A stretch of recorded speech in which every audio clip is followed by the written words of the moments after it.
Thanks so much for coming. I'm Dan Blanchard. I'm the Assistant Director of the Center for Customer Insights here at the School of Management. And thank you for attending our second iteration of our Colloquium on the Behavioral Sciences of Philanthropy. It gives me great pleasure to introduce our latest speaker, Max Shron. Max founded and runs Polynumeral, a boutique data science consultancy that provides big data expertise to businesses and nonprofits. Polynumeral's clients include WNYC, The Guardian, Warby Parker, DonorsChoose.org, and academia.edu, among many others. Prior to founding Polynumeral in 2012, Max was the chief data scientist at OkCupid, which is the popular online dating website, where he was responsible for their internal business intelligence analysis. Max's work has been featured in the New York Times, the Chicago Tribune, NPR, among others. And did I accidentally hit that? Did you hit something? I'm sorry. And additionally, Max is the author of Thinking with Data, which is a book that focuses on the importance of finding the right questions when working with data. Pause for a moment to get this back up. Great. There we go. Please join me in welcoming our guest, Max Shron. Hello, everybody. Thank you for having me.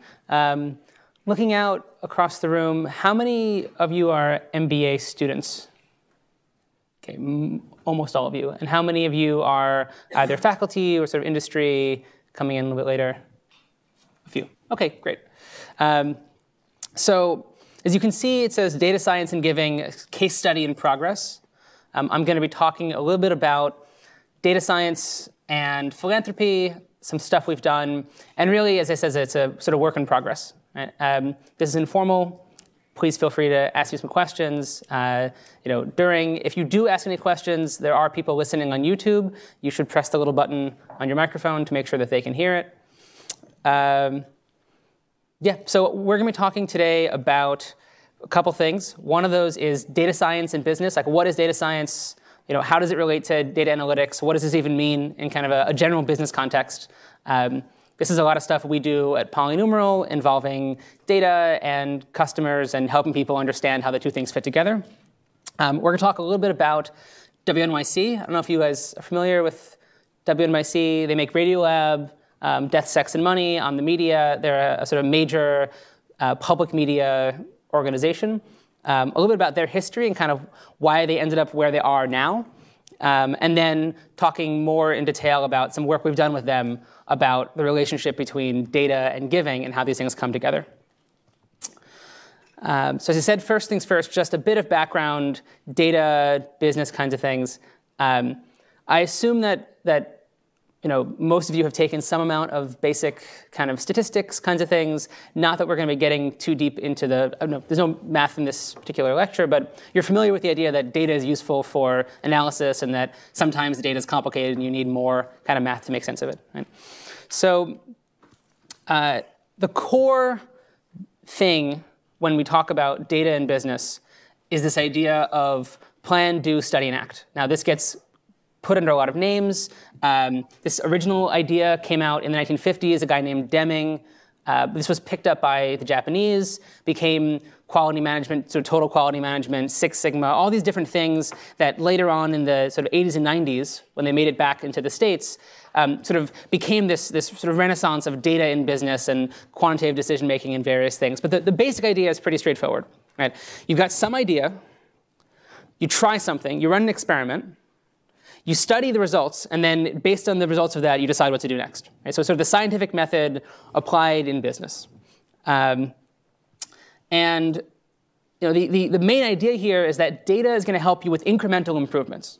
Data is not going to give you like a magical huge leap into the unknown where suddenly like it solves a million problems for you. It's about measuring things effectively and being able to make incremental improvements that over time build on each other and get you something that is higher quality, usually with less effort than if you had been aiming at big giant leaps.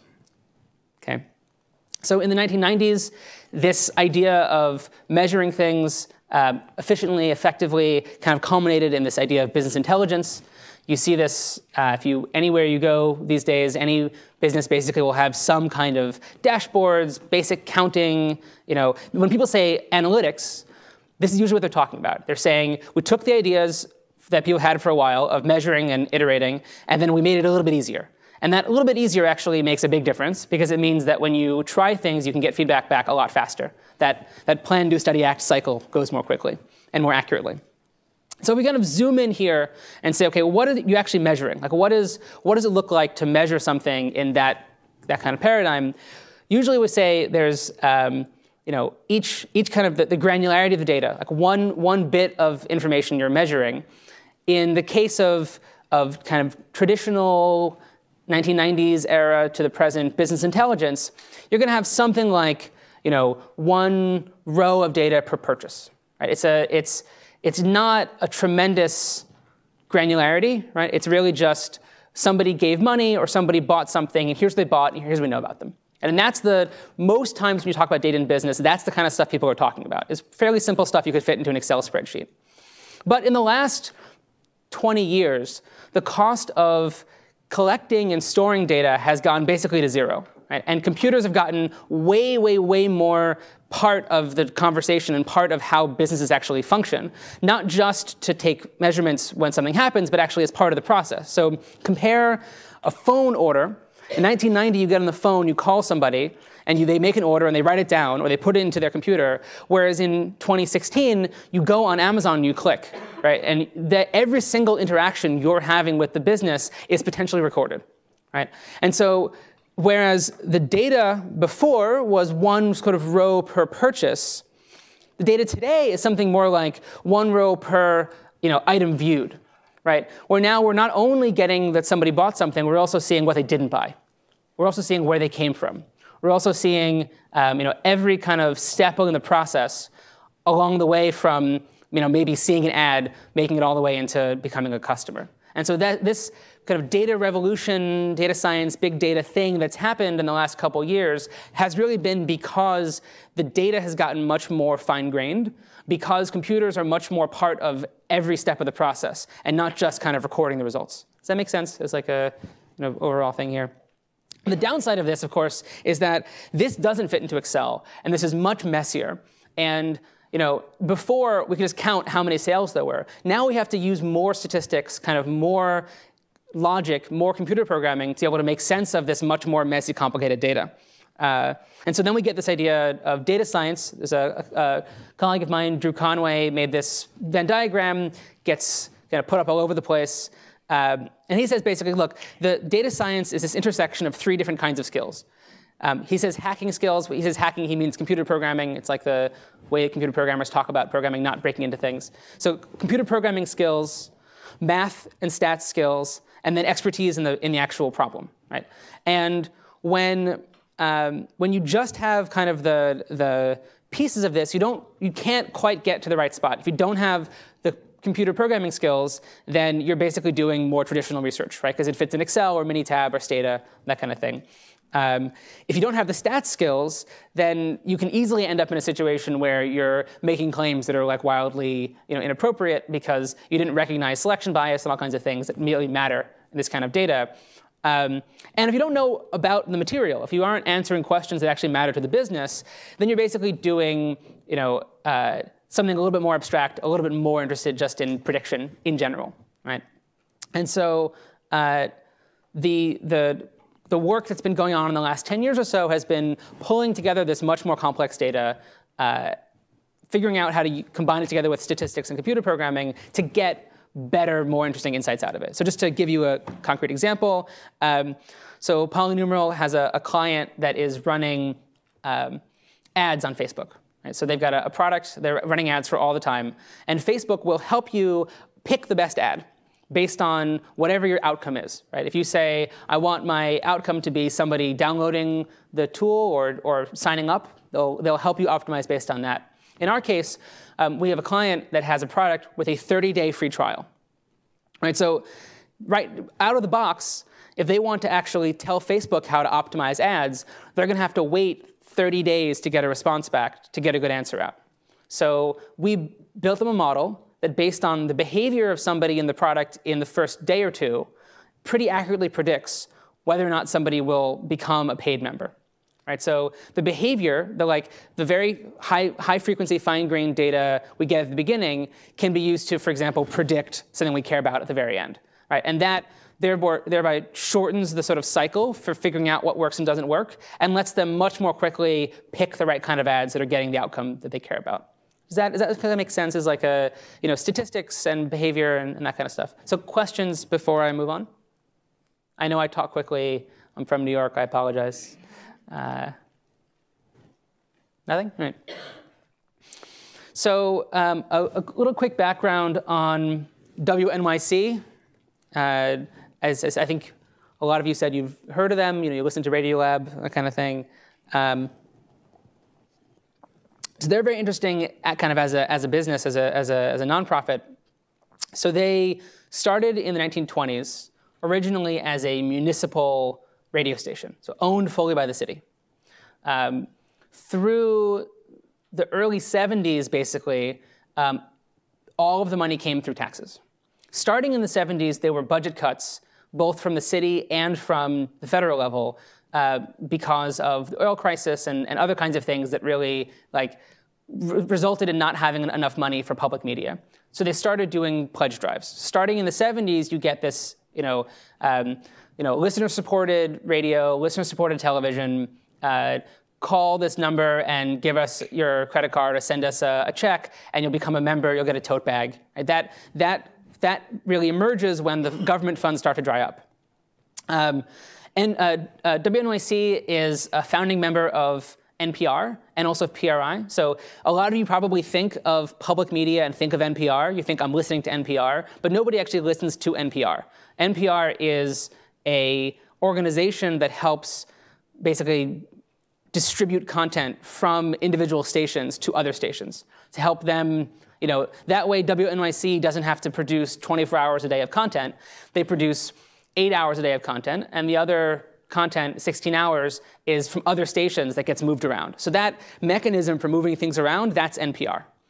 There are other groups as well, like PRI, Public Radio International, which is, like NPR, exists to help move content around.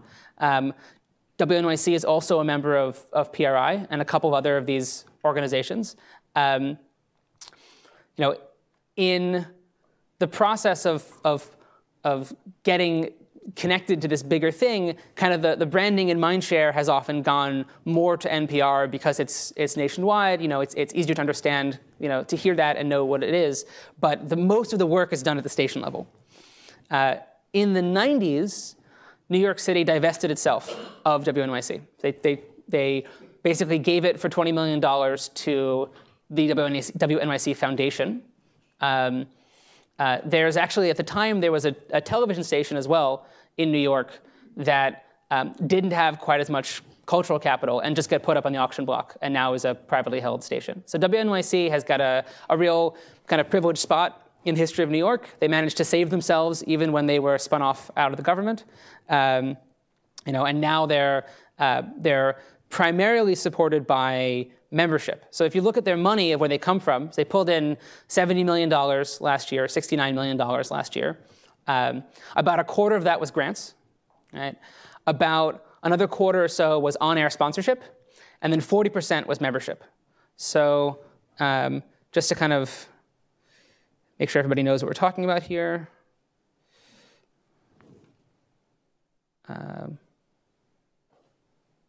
Hey, podcast listener, it's Manoush here. Every week, your stories and your curiosity really inspire and drive the Note to Self team and me. We love doing stuff with you. Maybe you did the Bored and Brilliant project earlier this year, or you chilled out with us and Marina Abramovich a couple episodes ago. In any case, I just want to thank you for making 2015 an awesome year together. And you can help us take it up a notch in 2016, plus get that nice end-of-the-year tax deduction by going to notetoself.org/donate. That's notetoself.org/donate. And thank you so much. So you get those kinds of pledge requests, a couple times a year, where they'll break in during a show and they'll ask, please give us money.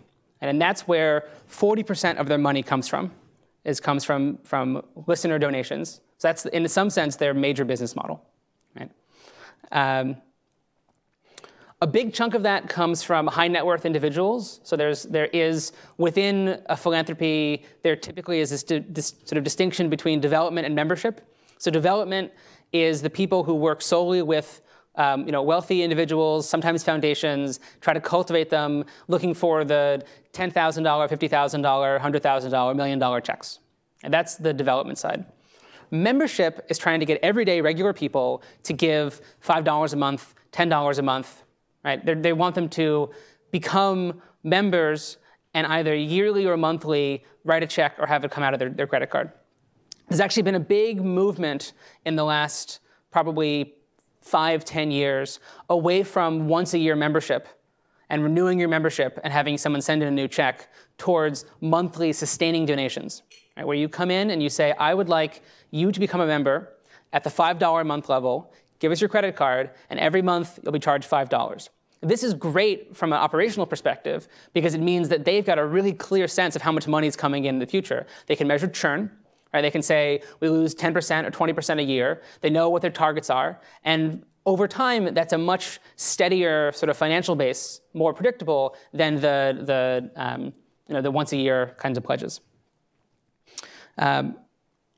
They do a lot of data analysis now, but it tends to be on a one-year cycle. Right? They do a lot of stuff all year, and at the end of the year, they see how well they did.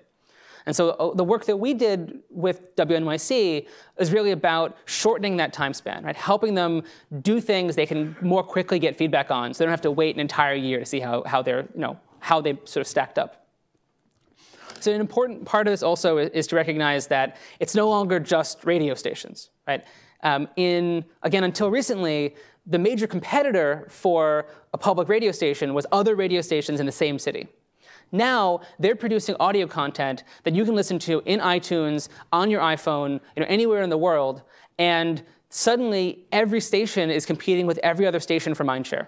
Right? And really, they're competing with the New York Times and BuzzFeed for your time online. Right? It used to be you're in a car, all you could do was listen to the radio or turn the radio off. Now you can decide what you want to spend your time on. And as a result, their whole competitive landscape has very drastically shifted in the last couple of years. So what do? So they have terrestrial radio, so normal radio that you hear in the car. They have online streaming radio, right? So on their own platform, if you go to their website or in their app, you can get audio. And there they have a lot more control. They know who you are. They have a better sense of what you've listened to before. Maybe you log in. But the vast majority of their listening actually happens off-platform. Right? So it's happening in iTunes. It's happening on the NPR app. It's happening in the Stitcher app. And so they have both their live stream available on and off platform, and also the podcasts available on and off platform.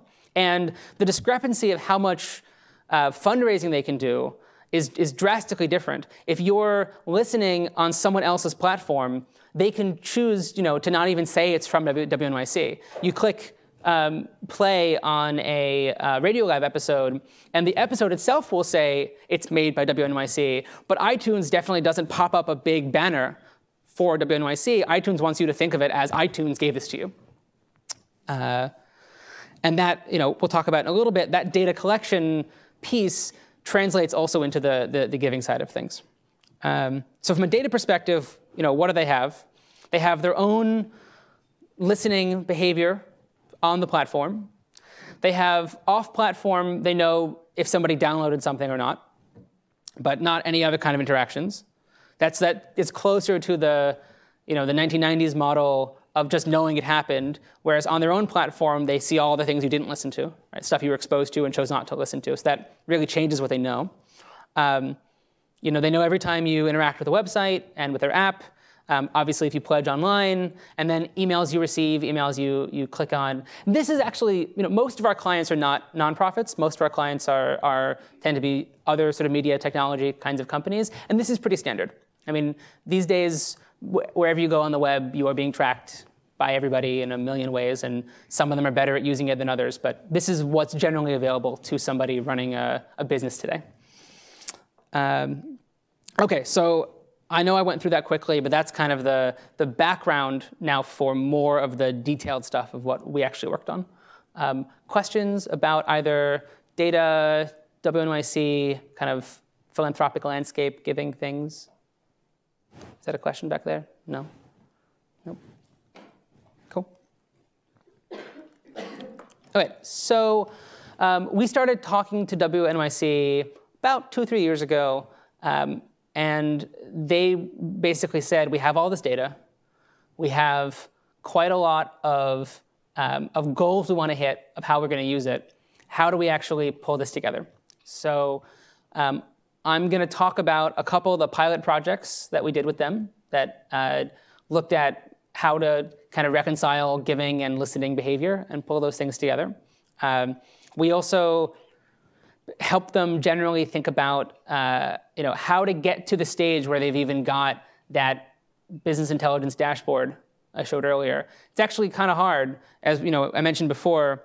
If your data, if most of your data is coming from elsewhere, right? If most of the listens you have for your podcasts happen on iTunes, and most of your email things are happening through an email provider, getting all of that data to one spot and making it easy to answer questions is actually not trivial. So there's a lot of work going now into that. So their goals really for this year are getting that kind of coherent view together. And then I'm going to talk a little bit about some more of the statistical automation and other things that we've done some piloting on, but they want to really pull in the future. How many of you remember the famous Target story about telling that a woman was pregnant before? Do you guys know this story? OK, so it's actually not clear if it happened or not, but it's a great story, and it is a good illustration of what's possible. So the claim is that Target can tell when you buy with a gift card, a membership card, or with a credit card, that it's you by tying these things together over time. Right? Like we noticed this time you used this credit card and a membership card. Another time you used the membership card and a different credit card, so we know they both belong to the same person. Right? So you have some sort of universal buyer identifier, right, that lets Target retroactively analyze behaviors that might have otherwise been separate. So, and in Target's case, they use this to, they got publicly available pregnancy data, like birth data, and then worked backwards to figure out what kinds of purchases were predictive of somebody later giving birth. And then tried to use that to do marketing things. And the claim is that there was a father of a teenage girl who called Target to complain, saying, "Why are you sending my daughter mailings that mailers that have got coupons for baby things? You're trying to get her pregnant, or you're trying to convince her to have a kid." And then apparently he called back 2 weeks later to apologize. His daughter was actually pregnant.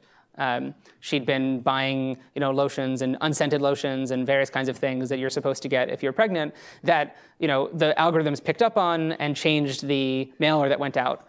Now, whether that story actually happened or not is hard to say, but the algorithms and the connections are definitely real. That's definitely a thing that one can do. And so, I think a less creepy way, there is a question from WNYC side of how do we reconcile listeners across all these different platforms to try to get some sense of who is listening to what and some sense of how that relates to giving. So if you imagine that all these dots are all different kind of identifiers for somebody in different parts of the WNYC ecosystem, right? So you have up here like names, email addresses. When you visit a website, you get a cookie. The cookie's got a unique identifier to track you across multiple sessions. You get some combinations of these things. And what we really want to be able to do is tie them together. Right? The goal is to be able to say, this cookie and that email address go together. And maybe this cookie, email address, and giving account go together. So now we can try to untangle some of the behavior and the donations that otherwise would have been hard to pull together. Right?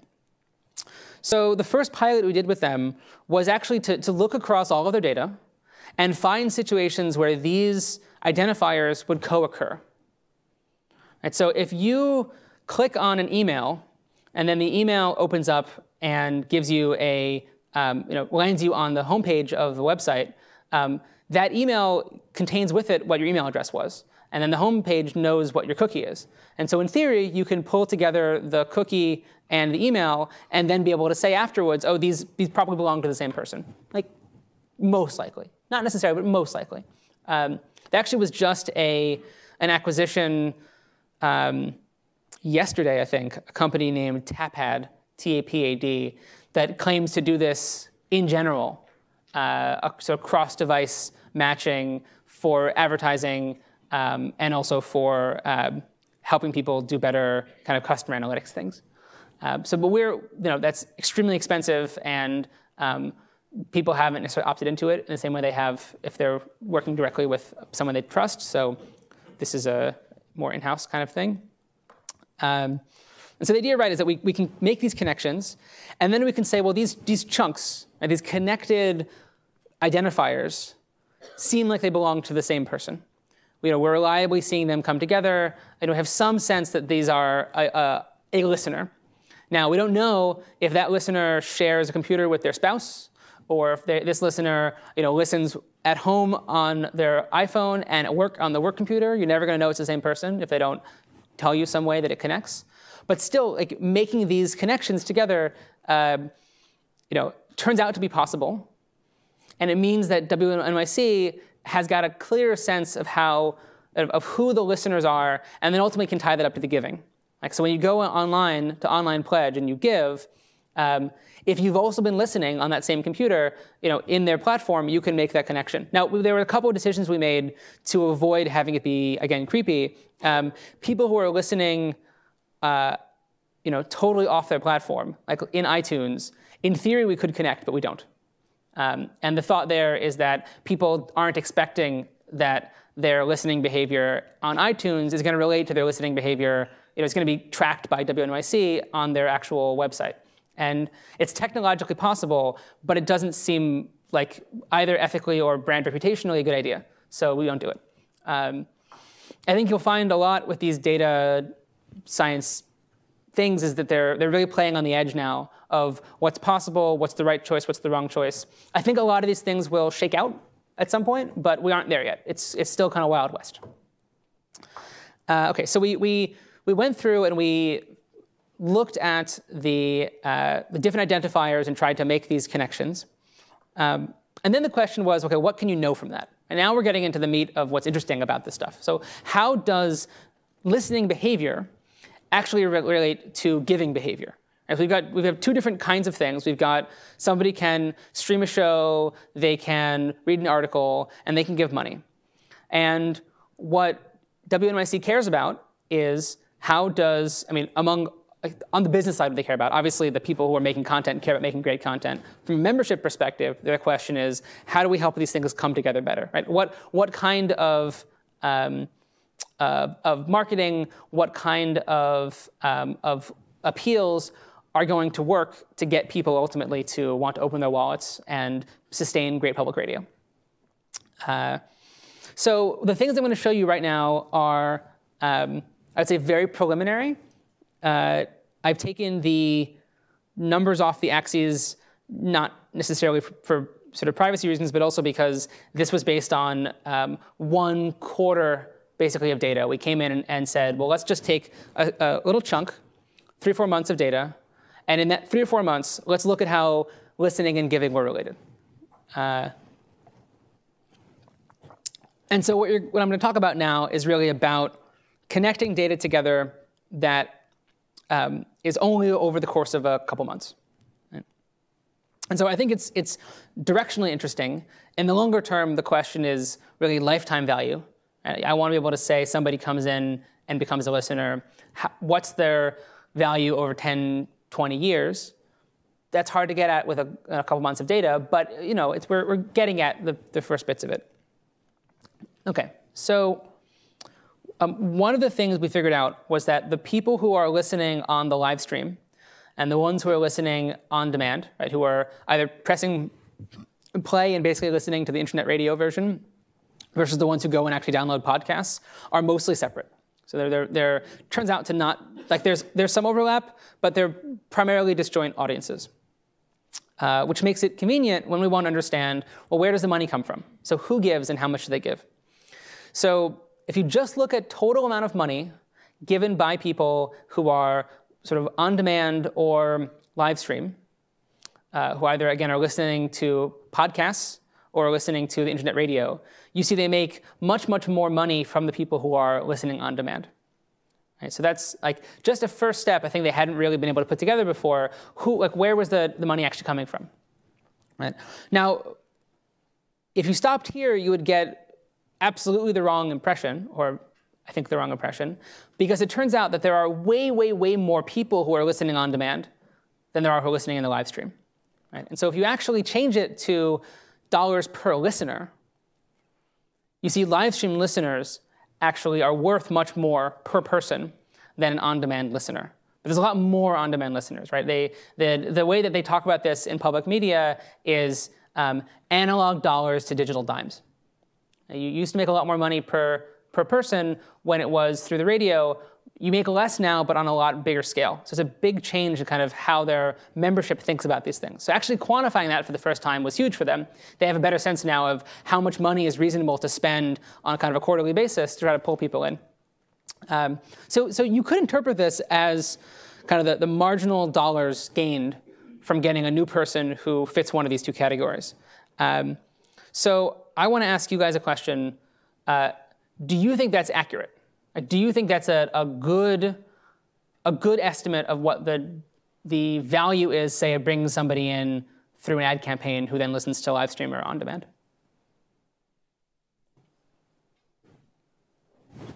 Like there's probably a causality effect. Like it could be that they're giving because they're listening to live stream, or the causality could go the opposite way. Like the hardcore donors who are going to give you money regardless prefer to listen via live stream because they're, maybe they're older in income and they prefer the technology or whatever. So if the causality is running from, heavy donors who like to listen to live stream, then attracting new live stream people isn't going to give you the revenue you're hoping. Yep.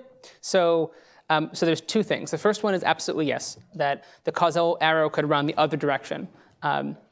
Anything else along those lines that might kind of help explain why this is not exactly what it looks like?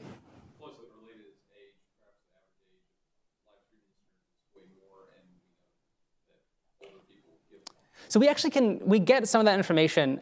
People love public media. About half of everybody who becomes a member fills out like a 10-page survey. So it's crazy. I mean, their response rates in their survey are extremely high. So we actually get pretty good information about who sort of age and that kind of thing. But let's say for a second we've controlled for that. Like what else might be the issue here? Yep. It could just sort of be sort of the standard deviation. I mean, you mentioned sort of big donors, maybe the $1 million donors are live stream, and other than that, it's really pretty similar. That's a good idea that maybe the variance is higher, but nope, the variance is pretty similar. So the other thing that's an issue here is that these are people who came in organically. And these are the folks who, based on whatever marketing they've currently done and whatever word of mouth they've already got, are coming in and listening to the live stream or the on demand. In general, people who come in through an ad campaign or who come in because of marketing pressures in certain ways are probably, like, if they were already going to be big donors or really interested, they might have already found it by word of mouth. Right? So these are probably upper bounds, reasonably on what you can expect when somebody comes in through an ad campaign, because more than likely, there's a selection bias issue, right? Where they're coming in, they're in a different population than the population you would have had originally. It's still useful, right? It's still, you can see the big discrepancy. You still get a sense that, we probably have some idea, it's worth testing to see what comes out of it. But without some kind of experiment or some kind of test to actually measure somebody from seeing the ad all the way to giving, it's really hard to untangle these things. Right? What we'd like to be able to do is really run controlled experiments. And the technology is kind of there. You can kind of figure out that it was the same person all the way through, but there's enough people that you can't, that this is still kind of a mystery. We actually don't know whether it's that people who are going to love the live stream are also going to be givers. you end up having to still do this kind of plan, do, study, act thing. Even after we've done this really interesting analysis, you still have to run tests, and you still have to find ways to untangle the cause and effect here. We've got a person on staff at Polynumeral who was a economics PhD who has got a great song and dance about this and kind of helping people on the business side understand like why it's really crucial to have to do experiments, and selection bias is a big part of that. You guys all have taken the right classes. You already kind of know about selection bias, but it's like a key thing here to remember that none of this removes the necessity for doing experiments to untangle cause and effect. So I said we can actually dive in a little bit and start to figure out some more kind of interesting stuff that's in here. Oh, go ahead. Yeah. I think this is similar to what you were just getting at, but is there a way to see that the people who are live streaming came to WNYC for a specific program one time and then they're going away? That's a great question. And so literally the very next thing is, what is the kind of content people are listening to? And start to say, like, does it matter does it matter what they came for, or why they came, or when they came? For live stream, it turns out not to matter that much, which kind of makes sense because live stream, like, you don't have that much choice, and so it's hard to say exactly. You turn it on, and if we once somebody's listened to a couple of episodes on the live stream, they kind of like anybody else who's listened to a couple of episodes in the live stream. Like, there are some folks who are dedicated Leonard Lopate listeners. They listen only to that. But for the most part, people seem to turn it on and kind of leave it on, so it's hard to pull out. But it turns out that if you look at WNYC content that is New York City specific, both for the live stream and on demand, it really erases a lot of this difference. Right? So the people who are listening on demand to shows that are not kind of New York themed, right, that are about something else entirely, give much less. But once they're listening to local content, to things that are kind of brand connected to WNYC, their value per listener goes way up. So it turns out that this also holds true people listening across multiple shows that are WNYC. Like, somebody who listens 50 times to one show, 50 different episodes, is less likely to give than somebody who listens to 2 or 3 episodes each of 3 different shows. And so the theory here is that when people listen to one show, they're not making the connection between the show and the station that produced it. And so their giving is going to be, well, do I want to give to this show or not? And most people don't tend to want to give to a show, Radiolab excluded. Radiolab's got a whole other sort of fan base to it. But once somebody's listened to a couple of shows across a few different parts of the WNYC, they start to realize that there's actually an entity here that's making these shows, that's paying for this and kind of doing the work for it. This is sort of my theory on this. And so therefore you see in the data, once somebody's got a couple of shows, their chance of giving goes way up. Similarly, we're sort of breaking this down here. We're looking now at people who've listened to 2 or more shows, and are those shows locally focused and not locally focused. And you can see, the discrepancy here between the on-demand and live stream is almost erased. And once they're listening to local content, that really makes a big difference. So you might say to yourself, okay, well, does that mean we should make more local shows? Again, this is an interesting causal question. You have to do experiments, right? This data indicates directionally, it makes sense that more local shows that are well sort of marketed will pull people in who then connect with WNYC. But until you do it and try it, it's hard to really say. Yeah? Can you push the button for the, yeah? Did you have a hypothesis that this would be potentially important, or did you just have a lot of tags on the content of the radio episodes and then be like, aha, this is the one, this is statistically significant? Great question. I'm a firm believer that you work backwards from the conclusions you think are plausible and then see if the data supports it, as opposed to looking for stuff in the data, because you're going to, as you said, very quickly find spurious correlations. So the way that I tend to work, I wrote a book called Thinking with Data about sort of scoping data science problems. And the conclusion I came to from talking to a lot of folks who do this is that it's more like a design exercise. I want to kind of start with a prototype. What is the graph that would, that would be, if this graph existed, would clearly demonstrate to me this fact. then go look at the graph, and then tell if the graph actually says it or doesn't say it. And so a lot of the work here was with talking to membership, talking to people at WNYC, and getting from them hypotheses, and also getting from them ideas of like, OK, how much of a difference makes a difference? If you find out that it's worth 5% more for this one kind of listener, is that a big enough difference to matter to you? In some businesses, 5% is enormous. In some businesses, 5% is within the variance, and so it doesn't really matter. So we worked backwards from a couple of ideas, and then basically went and saw which ones existed.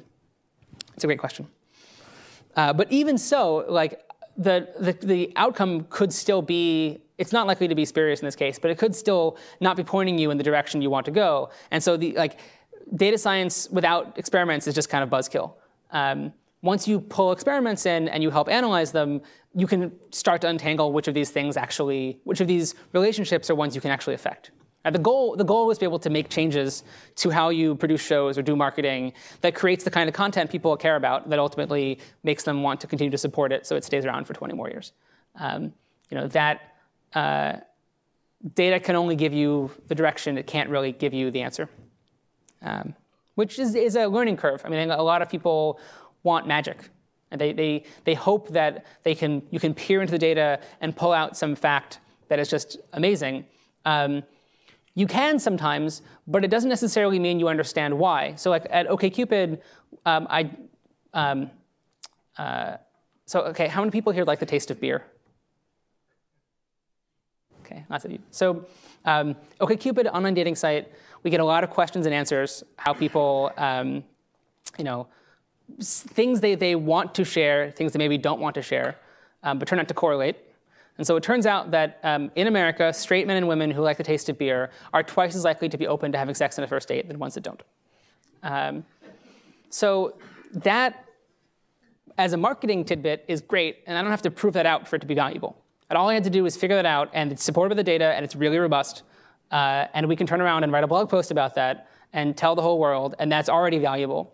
When it comes time to deciding whether to fund a new show or deciding whether to do more cross-promotion and those kinds of things, even if it's in the data, the value is, as you said, is in pulling out the causal relationships ultimately, and not just in kind of the fact of it. It's fun to do the pure fact of it stuff, but this is actually what moves the needle for businesses. They're kind of their goals. So their near-term goals is to make stuff like this really fast. So we sat down and spent like a month of pulling together data, writing Python, doing stuff, making our own basically software to do this because there isn't anything off the shelf with their data that would have worked. And then it's out of date as soon as we did it, and it's really hard to actually do the study part of the plan, do, study, act cycle. So their goal is to be able to measure things like that in, someone has a question and they get an answer out in a minute. Right? And so the work they're doing now is pulling together the data to put it into one spot where they can answer questions like that quickly, and they can do that kind of measurement. That, again, will really shorten the cycle. It'll both allow them to measure things they couldn't measure before. Like I said, do an experiment to figure this out, but if it's going to take 3 months of somebody doing analysis to figure out the answer, no one's going to do it. So they can actually get answers out more quickly now that they're working on this sort of centralization. And it's going to be easier and faster. And we ended up pulling in like a experienced software engineer who was part of the original Lean startup, who was helping them build out that that sort of pipeline so that the data is more easily and cleanly accessible. But that's kind of getting to the point where you can going from crawling to walking. The stuff that we tend to focus on for other clients that have more of the data kind of pulled together is more of the what is the next step? You've crawled and walked. How do you run? So this is the donation form for WNYC. When you go give money, it has a bunch of buckets of dollars that they're sort of suggesting. You can give whatever you want. You can give 10 cents a month if you feel like it. But you all, I'm sure, know about anchoring and other bits of behavioral economics. So it matters what dollar figures you put in there. People don't just pick the dollar that represents their rational interest in this case. They're not buying anything. It's a gift, and people are affected by what you put in as the default. And so one of the projects that we've talked about and been working with them on is personalizing what your default ask is. Right? So if I see that you are somebody who listens all the time, and you're coming from a very wealthy zip code, it's probably reasonable to start asking at a higher level than the default. And you'll notice if any of you are getting phone calls for any political campaigns right now, based on what you've given before and based on where you live, they will open with a different dollar figure. Right? They will ask for $100 if they think that you'll go for it. They won't do that if they don't think you won't. And so people are already doing this. Right? They're personalizing the asks based on behavior and based on demographics. One of the things I think is really fascinating is that you can completely take humans out of the loop on this. So you can tell a computer, do your own plan, do, study, act. So, like, do your own experimentation. Try different dollar figures connected to different behaviors and different demographics, and figure out what the optimal amount is. Right? There's a whole branch of machine learning called reinforcement learning that tries to basically figure these things out. I want the computer to experiment, get results back, and then do more experiments, trying all the time to kind of maximize the amount of money given overall. So if you're an airline trying to dynamically price, did that go away? No. If you're an airline trying to price seats, you probably use something like this. Maybe, maybe not. But certainly, from a philanthropy perspective, I don't think anybody is doing this in public media. The technology exists. We've sort of proven out in concept this is possible. I'm really looking forward to seeing them make this happen, because I think that there are a lot of folks out there who would easily give more money if they were asked for it, and they just aren't asked. Similarly, there are folks who get scared off by the fact that the minimum here is 5, and would have given if you'd asked for 1 as the minimum. And so they're both missing out. They're leaving money on the table, and they're scaring people away because they have to fit a one-size-fits-all dollar figure in here. So actually, to be a little bit more precise, they probably have to keep those numbers the same because they mention them on air. But at the bottom of the page, they ask you for like an upsell. They say, well, and we would love if you would also give us X dollars to support this one cause. That's not announced on the air, is an easy thing to fiddle with. And so the idea is to change that number, is to say, well, instead of asking for the upsell of $1 or $5 or $10, like, let's pick the right one somebody's likely to actually go for. The other thing that kind of relates to this, that some work we've done with them, is, as I said, trying to build a better lifetime value sense. Right? To be able to say, OK, here's how much somebody's worth in general. Here's they gave for this one gift. We know your churn rate. Like, we can figure that out. But actually trying to personalize that and say, well, like you specifically, based on your listening behavior and where you live and kind of who you look like, how much do we think you're worth to the organization over time? And then to try to use some of that stuff for targeted advertising, for more intelligent kinds of marketing, because ultimately they're resource-strapped organization. They pulled in all that money, but it goes immediately back into the salaries of the people who produce the radio. And so they've got to use their marketing dollars efficiently, and finding people who actually will give is a big part of that. Again, this is future stuff. That's why I said it's a case study in progress. We've figured out that it looks like it'll work, but actually the distance between the proof of concept and the engineered reality can be quite large. So that's a difference of a month versus a year of time. And so that's the kind of thing that you've proven it, and then making it real is just going to take a while. As just kind of a summary here, I think we're at the end of our time. There's no magic bullet with data science, but there is a big improvement on the kinds of things you can measure versus before. With this data, you also can personalize. I mean, they do a lot of personalization already right now, to some extent, on recommended shows, recommended episodes. You listen to this, you might like that. That same kind of technology, personalization, recommendation, can also go onto the philanthropy side. And then just in general, if you can combine together the sort of business and the programming logic and statistics, it comes down to more informed decision making, right? Figuring things out is great. Informing decisions, untangling the causality, getting something that will give you faster, better ways to do experiments is really where the magic happens. And that's it. Thanks.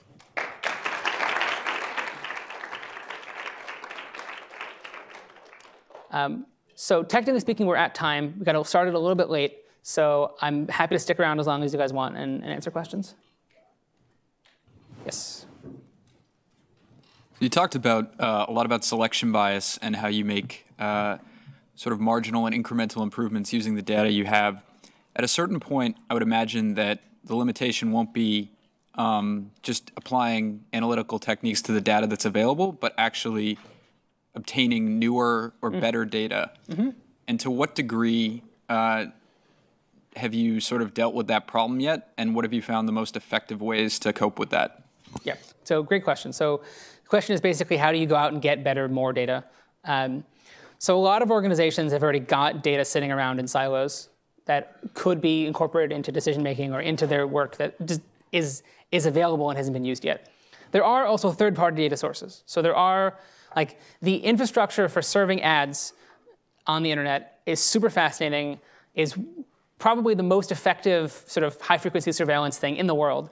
And they learn a lot about you. And so we worked before, not with the WNYC, other clients that have wanted to pull in data kind of from the ad world, where people have already figured out what your preferences are and have figured out what your, do you like to travel, like, do you like to drink, all these kinds of things, so they can efficiently serve you ads at high frequency. That's great third-party data that usually has gender, usually has income, that you can pull in to pull these things out. Now, the reliability of it scales with how much money you'll spend. And so, our clients that have deeper pockets and can afford to spend, $50,000 on a data set for just getting gender for, 1 million people, or for 500,000 people are going to do better. They're going to get better results than the people who, can't afford that. You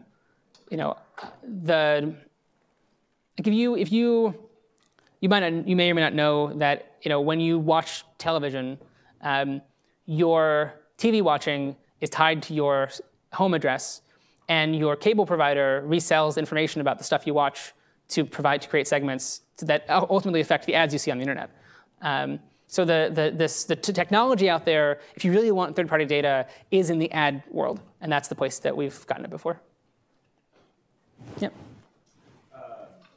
What are some of the technical challenges you see in data science right now when trying to either capture data or communicate data to your clients? Technical challenges in capturing and communicating data. So capturing data, I think at this point is on the internet is a solved problem.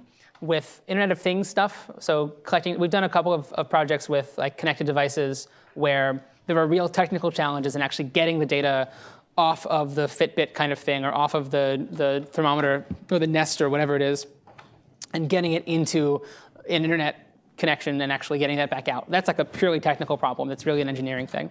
At this point, the technology exists that if you have some time and money, there is no real scale of data up to the millions of gigabytes that are going to be a problem. We did a project with a company that's got, does the commenting infrastructure on probably 1 million blogs. And so we collected about 50,000 gigabytes of data from them of all the commenting information, and then use that to understand sort of customer flow across different websites and things. And so technologically, it's kind of a solved problem. In terms of presentation, I think the bigger deal is that there isn't really at this point an easy way to give somebody like a simulation or let them sort of sit down and play with it. Because when you have these complex systems, I can show you a graph. I can even maybe write down some equations. What I want is for you to be able to play with it. What I want you to be able to say, well, this is our best understanding. It's a big, hairy, dynamical thing with causation pointing all kinds of directions. But here's our best guess. Why don't you fiddle with some of these numbers, like try it, experiment in real time with fake data, and build up an intuition for how these things fit together. Because the intuitions often are hard to really write down. And you want to quickly kind of get people up to speed. So what I would love to see is something like sort of a airline cockpit simulator, but for managers, where they can really get a feel for the data in a way they couldn't otherwise. That doesn't really exist. Other questions? Yeah. You mentioned that the key factor in identifying listeners who were likely to give and likely to give in certain amounts was New York City focused content. Does that hold for people that you know live outside of New York City? Because that's also a huge portion of people who listen online. Yeah, that's a great question. So it does turn out that even living outside of New York City, being interested in New York City content is like a huge driver of who actually gives. Maybe it's nostalgia or something along those lines. Being in New York also helps. So they both have an effect, and it's cumulative. So if you both live in New York and you listen to New York shows, you give more than somebody who does neither. That's a good question. Any questions from the live stream? Nope, nothing. Cool. Well, thank you all so much, and looking forward to answering any more questions anyone has up here. Great. Thank you.